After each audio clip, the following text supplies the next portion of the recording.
সমাজে যারা অবহেলিত কিংবা নিজকৃত অপরাধের জন্যই লোকের চোখে হেয়, মায়ের স্নেহ থেকে তারাও বঞ্চিত হতো না। কারণ মা শুধু ভালোবাসতেই জানতেন। ভালোবাসার পাত্রের দোষ গুণ বিচার করতে জানতেন না। কথামৃতকার শ্রীমঠ ছাত্র বিনোদ বিহারী সোম তাঁরই সাহায্যে শ্রীরামকৃষ্ণের সান্নিধ্য ও আশ্রয় লাভ করেছিলেন। পরে তিনি থিয়েটারে যোগ দেন ও নাম হয় পদ্মবিনোদ। সঙ্গদোষে তিনি পানাসক্ত হয়ে পড়েন।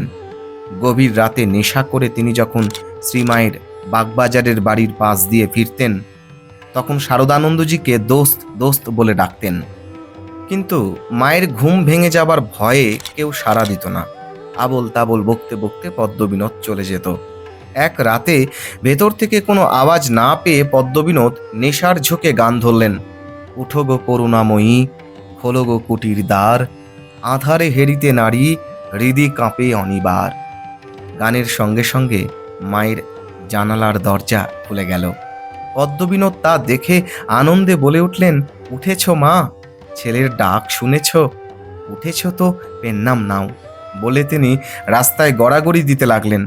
তারপর রাস্তার ধুলো মাথায় তুলে নিয়ে চলতে চলতে গান ধরলেন, যতনে হৃদয়ে রেখো আদরিনী শ্যামা মাকে, মন তুই দেখ আর আমি দেখি, আর যেন কেউ নাহি দেখে।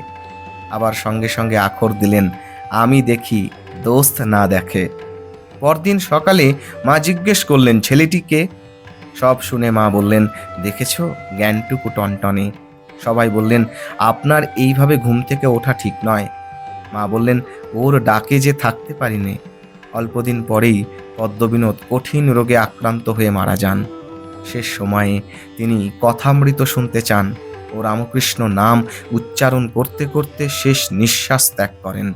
শ্রীমা শুনে বলেছিলেন, তা হবে না, ঠাকুরের ছেলে যে কাদা মেখেছিল, এখন যার ছেলে তাঁরই কোলে গেছে।